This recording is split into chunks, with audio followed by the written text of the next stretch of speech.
snowing again. It's flurries, but still, it's freaking March, Ohio. Get it together. Hey everybody, welcome back to another Foodie Friday. Today we are going to be making our own almond flour.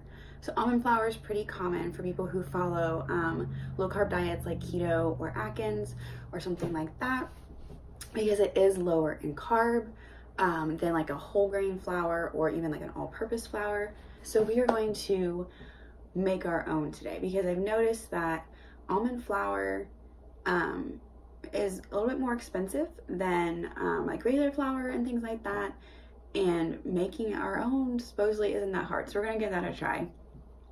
Now I'm gonna make actually 2 separate batches of almond flour because most of them are selling you to blanch your almonds, which means get the skin off of them, and I want to test and see if that's really necessary. A lot of the blogs, almost all of the blogs that I read that said about when I was talking about blanching, said that you just do it so that it doesn't discolor your product.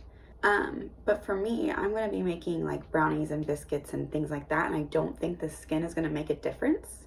So I'm going to make almond flour with the skin on, and then we're going to blanch these and then make flour, and then we're going to make the same recipe with both, like separately, and compare and see.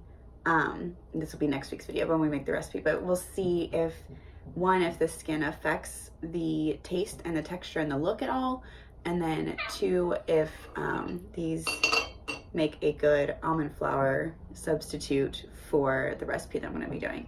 So stay tuned. We're going to be going through how to blanch these and then how to make the flour with both of them. So just to give you a price comparison, I got this 3-pound bag of almonds at Sam's Club for $12.43. When I looked at a 1-pound bag of almonds at Walmart, it was $7. So I got 3 times the amount for not even twice the price. So that was cheaper for me. And then I looked at almond flour at Walmart, and for a 2-pound bag, it was $11. So I'm still getting an extra pound for $1.50. So this, if you do this way and you buy it in bulk like this is gonna save you money in the long run. Okay, so step number 1 for skinning your almonds is to boil some water and then let them soak for like 1 minute. It said not to let them soak too long because you don't want them to get soft. You just want the skins to get soft. So I'm going to set a timer, and then I'm going to pour my boiling water. You can see the steam back there. Pour some boiling water over my almonds. I'm making a 1/2 cup of flour of each type of flour. So I have a 1/2 cup of almonds in each bowl. I put about 1.5 cups of water in here. I probably won't need all of it, but it said just enough to cover your almonds. So yeah, probably about 1 cup of water covers them pretty well. So I've got my timer set. I'm gonna let them sit for a minute and then we'll come back. Okay, so our almonds have sat in the boiling water for a minute. Now I am going to drain these, rinse them in cold water, and then drain them again. So now our almonds are drained and rinsed, so we're supposed to squeeze them at one end. Squeeze them at one end until they come out. Okay, so that one, the end kind of popped off. Oh, look, it just, I don't know if you can see, but it literally is just peeling off. Can you see that? I'm gonna have a massive. So now it's just a skinless almond. Sweet. Okay, so it did say you need to let these dry before you do anything with them. So I have a brand new, but it's clean. I just got out of the dryer is what I meant. So I'm gonna put these on the towel and let them dry. All right, let's do this. So, okay, 8:35. I'm gonna set a timer and see how long it takes me to do this. So you could kind of judge if,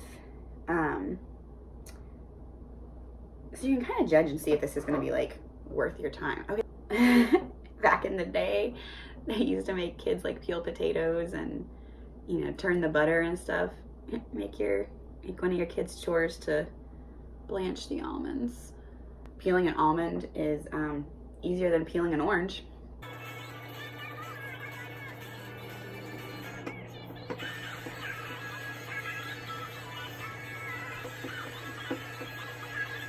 Okay, so kind of a trick I would just kind of figured out. If you see how they have like a smaller tip at the top and, or, you know, on one side, and then like a fatter end at one side, pinch on like the fat side. Oh, it was working just a second ago and they just like popped right out. Hold on, let me show you another one. So squeeze on the fat side, and see, it just pops right out.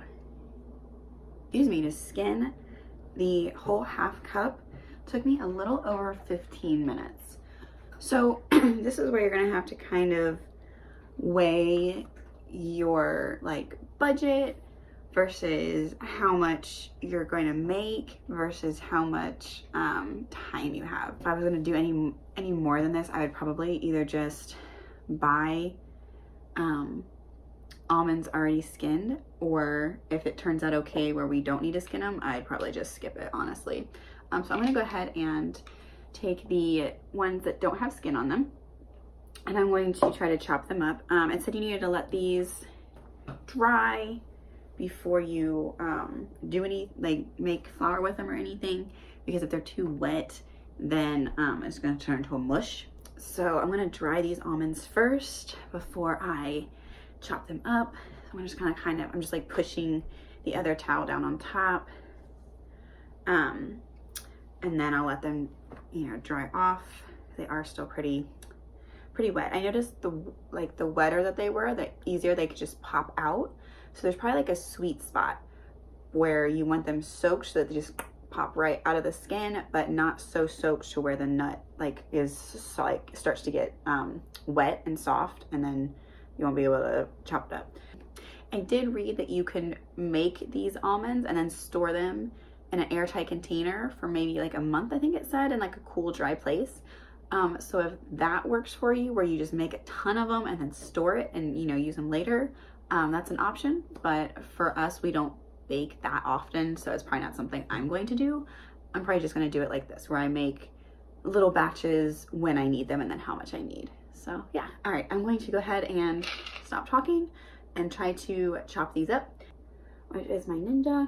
I'm going to put it in there. I just got it out of the dishwasher, it's a little wet. So I'm gonna put those in there and then chop those up and show you guys what it looks like afterwards. Another timer, just to kind of see how long it takes in this pulsing, just so I can kind of let you guys know that as well, just so you have an idea of how long it'll take.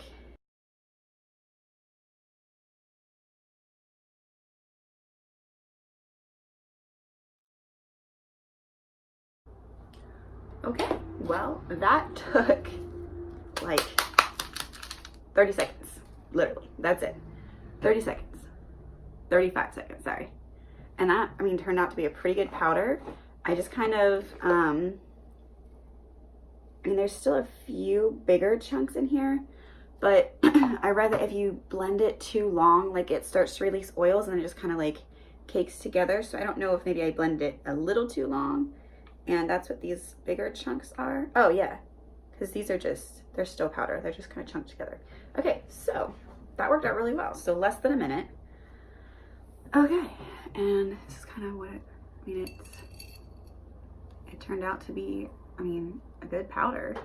That, like, dark, can you see that? Like with the skin in it. I mean, obviously you can still see that there's little pieces, like there's brown in there, but unless you're making something that you want to be completely white, you may not even need to get the skins off.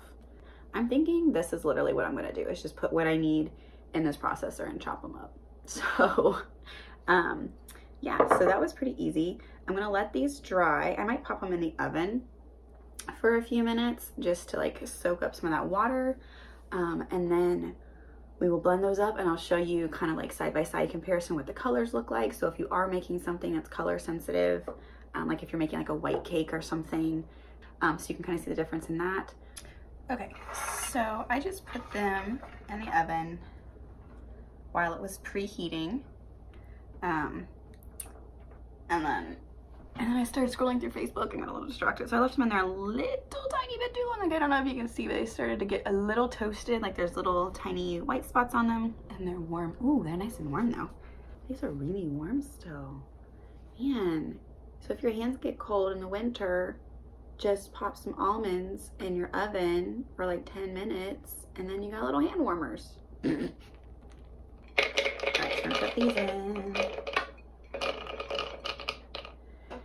And okay, so looking at the time on my camera, and I will tell you if this just takes a few minutes as well. All right, so yeah, just about to say a little over 30 seconds. And here is the almond flour. Maybe I need to, it's still a little warm, so that could be why, because I got it a little too warm, so it kind of just got cakey. But there's the almond flour. So I put these side by side so you can see the color difference in case that matters. But yeah, it's turned out really well. So it's really, really easy. Like I said, the only part that I'm questioning is maybe, is it really worth it to blanch the almonds yourself? Because I was reading that those can, buying pre-blanched almonds can be expensive. So cost-wise, it's cheaper to buy the whole almonds, blanch them yourself. But we're gonna do a taste test, you know, next week. So you'll see, well, at least in my opinion, if it's worth it to blanch them or if you can just make the flour. I mean, if it, oh my gosh, my mind is like, wow. Like if I can literally just take how many almonds I need. So like if I need a half a cup of almond flour, I just take a half a cup of almonds, throw them in my Ninja for 30 seconds and have flour, and then just make it as I need it.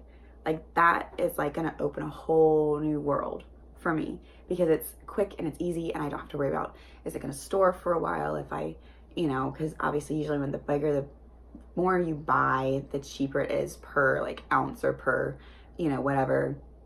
So buying bigger saves you in the long run, but I also don't use a lot at a time. So yeah, this would work out like really perfect for me and my family. If you like this video, give it a thumbs up. Don't forget to hit that subscribe button so you can see what I'm making for next week. I'm not gonna tell you what the other recipe is because I don't want it to be a spoiler.